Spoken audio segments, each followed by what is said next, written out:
Bismillahirrahmanirrahim. Assalamualaikum warahmatullahi wabarakatuh. Alhamdulillah. Alhamdulillahillazi arsala rasulahu bil huda wa dinil haq yuzhiruhu ala dini kulli wa kafa billahi syahida. Asyhadu an la ilaha illallah wa asyhadu anna Muhammadar Rasulullah. Kita bersyukur kehadirat Allah Subhanahu wa taala. Alhamdulillah, berkat nikmat Allah yang Maha Pengasih lagi Maha Penyayang, kita semua diberikan kesehatan, kita semua diberikan kesempatan untuk terus berbagi ilmu. Mudah-mudahan apa yang Allah berikan ini menjadikan kita terus pandai bersyukur atas nikmat-nikmat Allah. Selawat dan salam kita sampaikan kepada teladan kita Nabi Muhammad sallallahu alaihi wasallam. Saudara-saudara, setelah Anda mempelajari bagaimana kecerdasan intrapersonal memegang peranan cukup penting untuk yang namanya psychological strength, ya, atau kekuatan dalam psikologis. Kita tahu bahwa tantangan yang ada di luar sekarang ini sungguh banyak yang menimbulkan konflik dan masalah pada diri individu. Nah, individu-individu yang mempunyai kekuatan psikologis di dalam dirinya, dia akan mampu untuk menjadikan tantangan itu sebagai pilihan-pilihan yang membuat dia mampu mengambil keputusan yang tepat apa yang harus dilakukannya. Nah, dalam hal ini sangat dibutuhkan kecerdasan intrapersonal. Nah, kita sudah menggali juga bagaimana kecerdasan intrapersonal itu juga berpengaruh dalam pandangan Islam, ya. Nah, jadi Anda tolong bedakan antara kecerdasan intrapersonal dengan kecerdasan interpersonal. Nah, kemudian juga bagaimana individu memenuhi kebutuhan. Jadi kalau menurut teori Mikhail Kapanak itu, psychological strength itu dibangun atas 3 hal. Kecerdasan intrapersonal, kecerdasan interpersonal, dan kecerdasan bagaimana orang memenuhi kebutuhannya. Nah, dalam hal ini kemampuan orang relasi dengan sesama atau kecerdasan interpersonal serta bagaimana orang memenuhi kebutuhannya itu sangat tergantung kepada kuat lemahnya kecerdasan intrapersonal. Karena kecerdasan intrapersonal itu terkait dengan bagaimana individu itu memahami dirinya. Bagaimana dia mengenal kekuatan dan kelebihannya, baik fisiknya, emosinya, pikirannya, ya.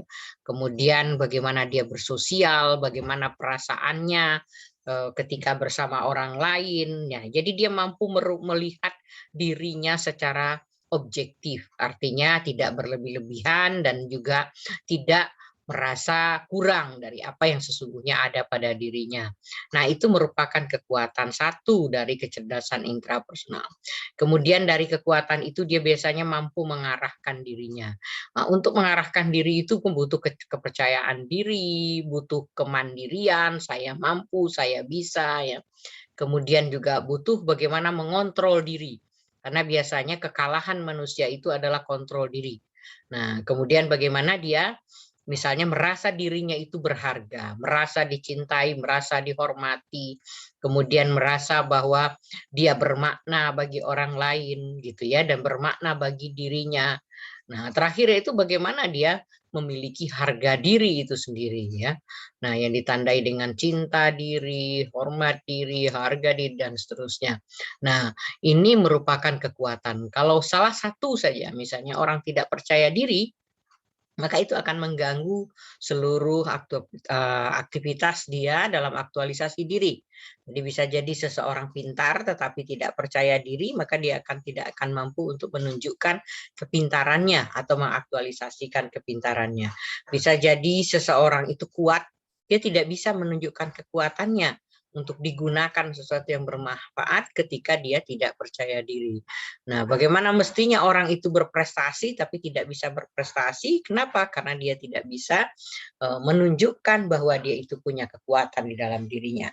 Nah, selanjutnya itu peran penting teman sebaya, ya. Kita tahu kita ini makhluk sosial dan kita selalu ingin berhubungan dengan orang lain dan kita tidak bisa hidup sendiri. Kita membutuhkan orang lain. Maka di saat kita membutuhkan orang lain, kita mesti mencari teman. Nah, ini kecenderungan ini sudah kita lihat kalau gejalanya dari kecil ya. Anak-anak kecil itu sebetulnya senang bersama anak lain. Misalnya anak 3 tahun, memang dia belum main bersama, tetapi dia senang berada bersama anak lain. Dia senang berada dalam keluarganya. Kemudian dia senang kalau misalnya ada interaksi. Nah, walaupun kadang-kadang dia sibuk sendiri, tetapi senang kalau ada orang lain. Nah, nanti berlanjut dengan masa ketika dia sudah SD, anak-anak itu senang berkelompok.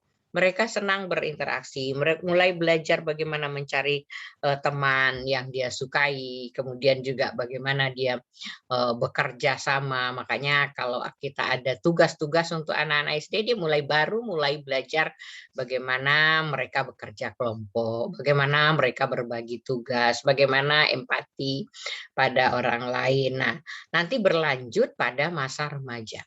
Nah, pada masa remaja, keterikatan dengan teman sebaya itu sangat kuat. Maka di dalam bimbingan konseling, sebetulnya bimbingan sebaya itu adalah salah satu dari layanan bimbingan konseling, bahkan konseling sebaya. Nah, artinya apa? Kalau konseling itu untuk orang yang bermasalah. Jadi teman sebaya bisa menjadi teman untuk menyelesaikan masalah pribadi, masalah sosial, masalah belajar, gitu ya. Kemudian juga masalah bagaimana menentukan karir, bagaimana ke depan mendapatkan misalnya orang yang disukai, bagaimana ketika jatuh cinta dan seterusnya. Nah, dia bisa menjadikan teman sebaya ini sebagai tempat dia berkonsultasi. Nah, namun yang disebut dengan konseling sebaya itu bukanlah sekedar berbagi dengan teman, tetapi nanti beberapa teman yang memang dia dipandang kepribadiannya lebih kokoh, lebih terintegrasi, tidak gampang dipengaruhi orang gitu ya. Dia punya prinsip-prinsip, kemudian dia pandai menjaga rahasia, dia kelihatan banyak temannya. Nah, anak-anak ini bisa dipilih untuk menjadi yang namanya ya konselor sebaya. Nah, konselor sebaya itu tentu tidak sama dengan konselor yang sesungguhnya. Namun dia bisa dilatih untuk komunikasi konseling. Nah, nanti melalui teman sebaya yang dipercaya ini, diharapkan teman-teman itu bisa mendapatkan bantuan kalau dia mengalami masalah. Nah, hal ini juga sehubungan dengan fakta lapangan menunjukkan bahwa jumlah guru BK dengan jumlah siswa yang harus diatasi itu tidak seimbang. Nah, dalam hal ini guru bidang studi, dia bisa memilih juga yang namanya teman sebaya. Misalnya kalau dalam masalah pembelajaran, bagaimana teman sebaya yang mampu itu bisa berbagi kepada teman yang lainnya. Nah, mungkin dalam hal ini tutor sebaya, bukan konseling sebaya. Nah, tutor sebaya berarti bagaimana anak-anak yang sudah mampu bisa membantu teman-temannya. Nah, ini bisa dikondisikan oleh guru. Untuk apa? Untuk mengurangi gap antara mereka yang pintar dengan mereka yang kurang, atau mereka yang sedang, atau mereka sebetulnya sudah hampir mengerti, tinggal latihan. Nah, maka dia bisa bersama teman sebayanya. Nah, dalam hal ini teman ini bisa mensupport dia, meningkatkan kemampuannya, menambah ini bagi tutornya sendiri bermanfaat karena dia pasti akan bertambah mengerti apa yang dipelajarinya. Kalau hafalan semakin hafal apa yang dipelajarinya, kalau keterampilan semakin terampil dia untuk melakukan sesuatu yang dipelajari. Kalau itu misalnya sifatnya pemecahan masalah, dia akan semakin mampu memecahkan masalah. Nah, di sisi lain temannya yang mengalami kesulitan itu juga akan mendapatkan ilmunya, di mana dia bisa menyelesaikan di mana kesulitan dia, dan dia tentu tidak tidak sungkan untuk bertanya kepada temannya. Nah, ini memang perlu diciptakan oleh guru. Nah, kalau suasana ini ada, berarti teman sebaya itu sangat penting perannya. Nah, tinggal guru bidang studi tahu nggak siapa siswa-siswanya yang sangat bagus, yang kurang, yang sedang, yang tertinggal gitu ya. Kemudian mana yang mungkin dibantu melalui teman sebaya. Itu dalam hal pembelajaran. Kemudian juga dalam hal masalah-masalah yang sifatnya sosial. Nah, biasanya ada siswa-siswa yang mengalami masalah sosial, sulit sekali untuk bergaul, merasa tidak mampu, merasa tidak punya hobi, tidak punya kekuatan, tidak populer gitu ya. Nah, sebetulnya teman-teman yang populer bisa dikondisikan oleh guru bagaimana menggait atau membawa teman-teman yang kurang bergaul ini. Nah, karena nanti pada saatnya peran teman itu ternyata membawa dampak sampai pada masa dewasa. Nah, kemudian juga kalau tidak dibantu oleh guru, siswa itu pasti juga senang dengan teman sebaya. Tapi siapa teman sebaya yang akan dia pilih? Nah, kalau dia punya masalah, kadang-kadang salah memilih teman sebaya untuk menyelesaikan masalah. Tidak sedikit misalnya anak yang tidak percaya diri lalu masuk ke dalam geng. Kenapa masuk ke dalam geng? Karena dengan dia berada di geng seolah-olah dia merasa kuat. Padahal ketika dia geng, dia diam macam-macam ya. Ada perlakuan yang tidak wajar dulu, sifatnya katanya latihan untuk berani. Bahkan geng-geng tertentu itu serem banget gitu ya, sampai ada yang harus minum dulu apalah darah atau apa gitu. Nah, itu kan sangat ya bukan menyelesaikan masalah, justru akan menimbulkan masalah yang lebih kompleks. Nah, pada saat-saat begitu, jika orang tua tidak dekat, guru tidak dekat, teman sebaya menjadi andalan, dan apapun yang dikatakan teman sebaya, dia akan lakukan karena takut kehilangan teman sebaya. Nah, kemudian juga mereka-mereka yang ingin cari populer, cari kekuatan, kadang-kadang salah juga memilih teman sebaya. Maka dalam hal ini sangat penting guru, orang tua, terutama pada masa remaja, anak baru gede ya istilahnya, ketika dia mengalami masa puber, nah dia ingin menjauh dari orang tua dan kemudian dekat dengan teman sebaya, orang tua perlu tahu siapa teman sebayanya. Guru perlu tahu kecenderungan anak-anak itu memilih teman sebaya yang mana. Kadang-kadang anak yang tidak populer di sekolah, dia mencari teman sebaya di luar sekolah. Dan ini lebih bahaya lagi. Nah, sekarang banyak juga yang cari teman sebaya itu di dunia online ya, di dunia online. Jadi dia tidak punya teman, tapi seolah-olah banyak temannya di dunia online. Nah, kadang-kadang tidak sadar dia menjadi ditipu oleh teman sebaya yang sebetulnya tidak jelas bagaimana prinsip hidupnya, bagaimana nilai-nilainya, apa yang boleh dan tidak boleh, samakah dengan dirinya atau tidak. Terutama bagi kita umat Islam, jelas anak-anak itu harus dibimbing untuk memilih teman sebaya. Baik di teman sebaya yang sesungguhnya, yang dia bisa berinteraksi, maupun teman sebaya yang di dunia maya yang sekarang banyak sekali ya, karena memang sekarang banyak ya dunia usaha yang dilakukan oleh remaja ya, karena mereka pandai misalnya untuk memanfaatkan media online untuk bisnis, kemudian dengan teman-temannya. Nah, itu teman-temannya yang mana? Karena tidak sedikit juga mereka mendapatkan teman di dunia maya, tapi kemudian kegiatannya, aktivitasnya memang menguntungkan, seolah-olah menguntungkan secara materi, tetapi malah merusak dan merugikan orang lain. Ya, contoh bagaimana mereka menipu, bagaimana mereka mengotak-atik ya ATM orang, ya bagaimana mereka misalnya ya bisa jadi terlibat dalam rentenir yang sifatnya online ya, membuat usaha-usaha yang justru tidak halal, yang akan membuat mahasiswa remaja itu akan semakin bermasalah. Nah, kita perlu sadari itu, maka sangat penting memperhatikan bagaimana remaja memilih teman sebaya. Nah, ini ditentukan sejak kecilnya. Apakah sejak masa SD anak itu dikucilkan? Apakah sejak masa SD anak itu disukai oleh anak lain?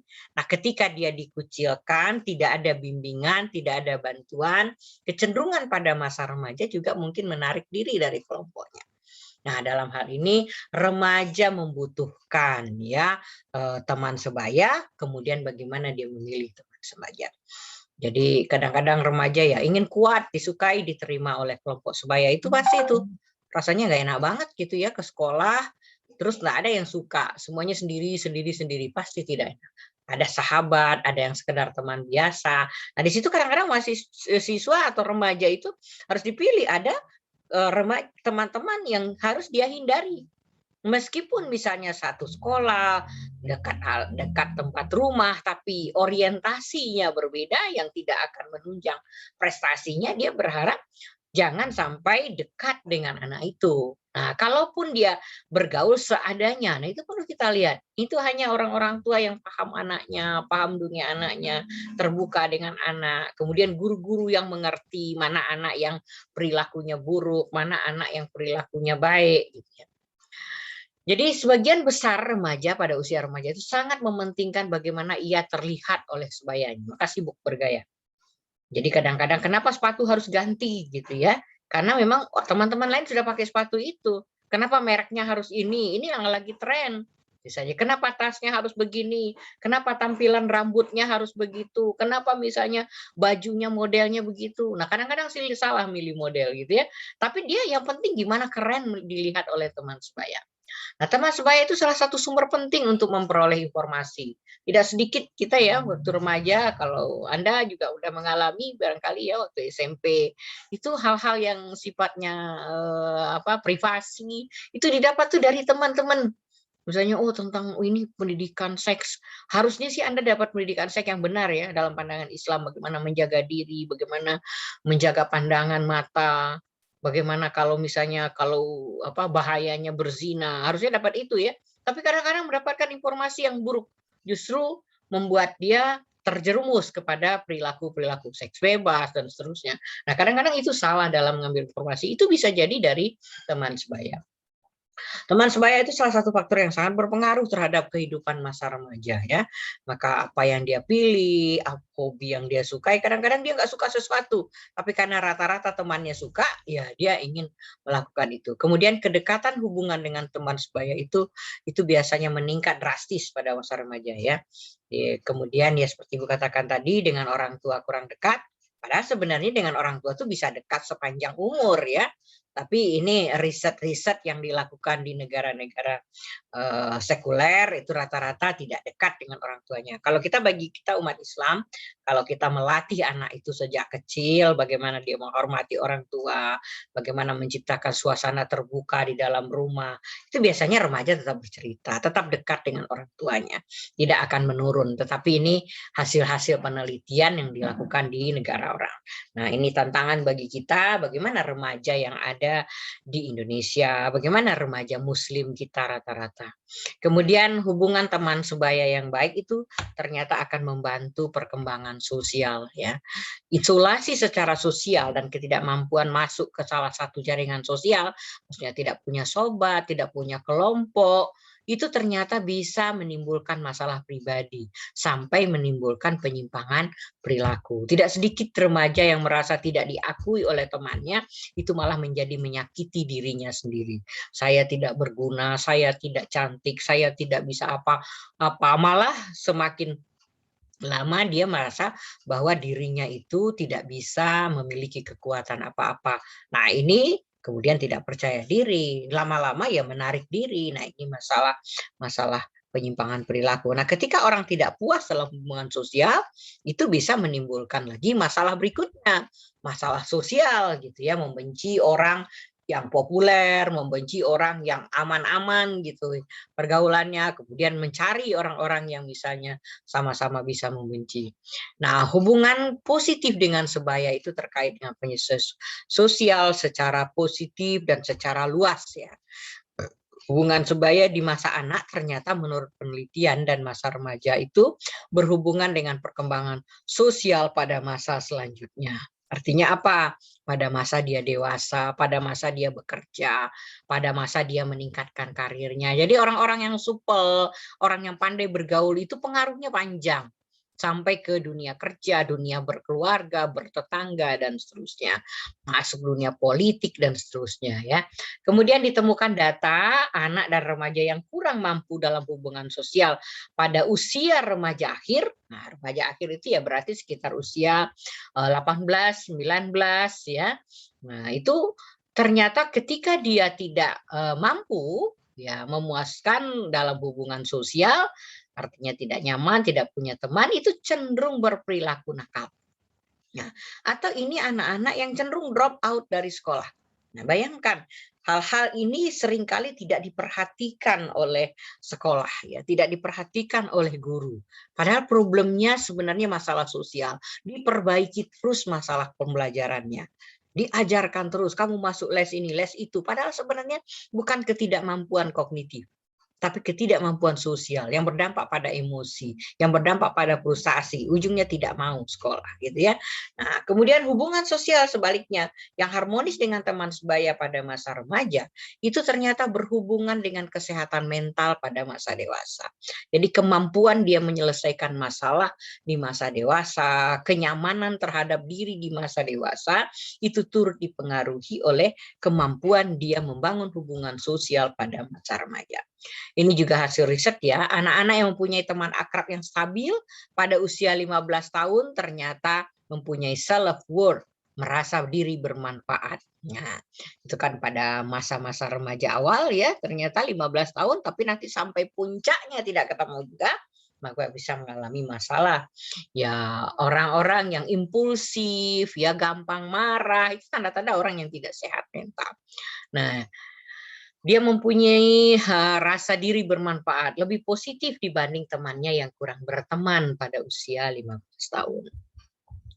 Kemudian melalui interaksi sosial, anak dan remaja belajar model hubungan timbal balik yang simetris. Mana sih hubungan yang nyaman? Gimana sih perilaku saya yang bisa diterima oleh orang lain? Mana sih di diri saya kalau saya lakukan itu orang-orang tidak suka? Gitu ya, misalnya kalau terus-terusan mendominasi pembicaraan, ternyata temennya nggak suka, ujungnya sombong kamu ya, gitu kan. Oh, ternyata saya harus menarik ulur pembicaraan dan seterusnya. Nah, dia akan belajar bagaimana caranya orang lain itu bergaul, bagaimana orang lain bisa diterima.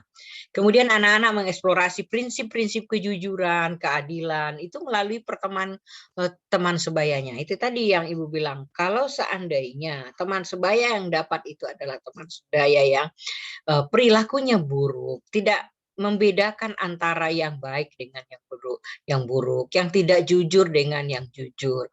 Kemudian asal memperoleh keuntungan sesaat. Nah, ini tentu akan mempengaruhi perilaku sebaya. Tapi sebaliknya, ketika dia mendapatkan teman yang baik, dia memperoleh prinsip-prinsip bahwa ternyata kejujuran itulah yang paling utama. Bertindak adil itulah yang paling utama kalau ingin diterima oleh orang lain. Cobalah sedikit berbohong, Anda dicurigai orang. Ada sesuatu Anda dicurigai orang, misalnya kan.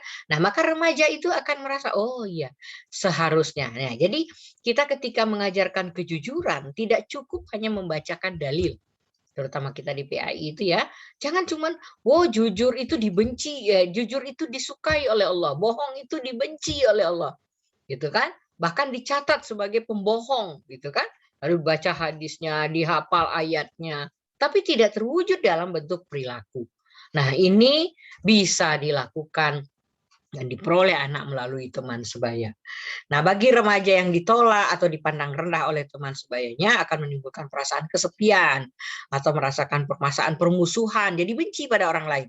Sebenarnya masalahnya pada diri sendiri, tapi jadi nggak suka. Pantesan orang itu nggak di ini ya, orang lain lah yang dianggap judes, orang lain lah yang dianggap tidak jujur, orang lain lah yang dianggap misalnya suka berlebihan dan seterusnya. Padahal sebetulnya itu bisa bersumber dari dirinya.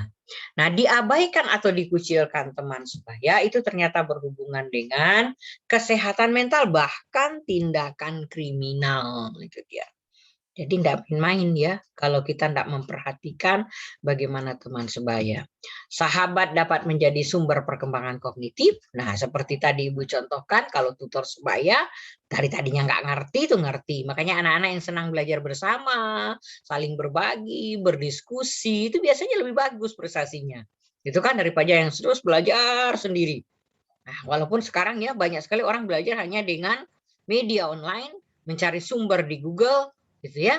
Tetapi sebetulnya apa yang dibaca, apa yang dipahami itu perlu didiskusikan dengan orang lain. Bagaimana pendapat Anda tentang ini? Bagaimana pendapat Anda? Di situ akan terlatih bagaimana keterampilan sosial. Nah, juga melatih kemampuan emosi. Karena dengan berada bersama orang lain itu otomatis akan mengontrol diri. Tidak bisa seenaknya pada orang lain itu. Nah, jadi sahabat bisa menjadi sumber perkembangan kognitif, perkembangan emosi, mulai dari masa kanak-kanak sampai masa tua. Jadi anak-anak TK misalnya kan yang senang mendorong orang lain, suka berbuat suka-suka, ngambil saja mainan anak lain misalnya kalau di TK. Nah itu nggak disukai pasti oleh temannya. Kemudian sebaliknya, anak yang sabar, menunggu, kalau meminta sesuatu dia dengan baik-baik gitu kan, itu pasti disukai oleh teman-temannya. Nah, ini bibit-bibitnya di usia dini ya. Kemudian dukungan teman sebaya kepada anak dan remaja yang mengalami masalah sosial, masalah keluarga itu dapat diciptakan melalui iklim sekolah. Nah, ini yang Ibu sebut tadi dengan konseling sebaya. Jadi kalau dia punya masalah pribadi, punya masalah sosial, nah tentu menciptakan konseling sebaya ini tentu bukan oleh guru agama, tapi biasanya oleh konselor sekolah. Konselor sekolah yang bijak akan memperhatikan mana anak-anak yang pribadinya bagus, yang bisa dipercaya, yang banyak tempat bercerita. Kemudian dia latih bagaimana komunikasi konseling. Nah, harapannya sih pada konsultasi dengan dia pada waktu tertentu, disiapkan waktu saling berbagi misalnya kan. Nah, itu bisa diciptakan oleh guru BK. Memang bukan boleh guru agama, tapi guru agama bisa membantu untuk bagaimana agar anak-anak itu memilih teman sebaya yang akan menguntungkan bagi dirinya dan perkembangannya, yang akan mengarahkan perilakunya pada kebaikan. Kemudian hasil riset juga menunjukkan tekanan untuk remaja agar menyesuaikan diri dengan harapan kelompok sebaya amat kuat. Ini pasti terjadi selama masa remaja ya. Nah, barangkali itu yang perlu kita perhatikan kenapa peran penting sebaya ini harus kita bahas karena nanti Anda bisa memanfaatkan bagaimana membantu anak menyelesaikan masalahnya, baik itu masalah pribadi, masalah sosialnya, masalah karirnya, terutama yang terkait tentu dengan bidang studi Anda. Karena kembali Ibu ingatkan, tugas bimbingan bukan hanya tugas guru BK. Tugas bimbingan itu tugas semua guru. Jadi guru harus berpikir apa ya yang bisa membuat semua anak itu menjadi sukses. Nah, dalam agama, sukses tidak identik hanya dengan nilai, tapi bagaimana sikap dan perilaku yang terbentuk. Apakah menjadi pribadi yang berakhlakul karimah?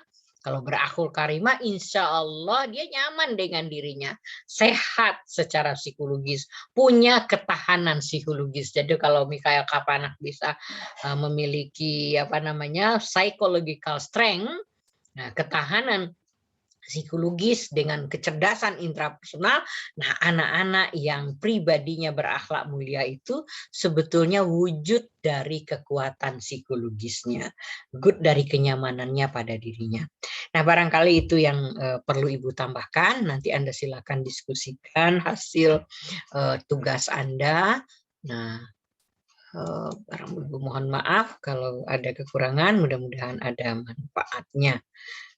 Kita akhiri dengan membaca hamdalah. Alhamdulillahirabbil alamin. Assalamualaikum warahmatullahi wabarakatuh.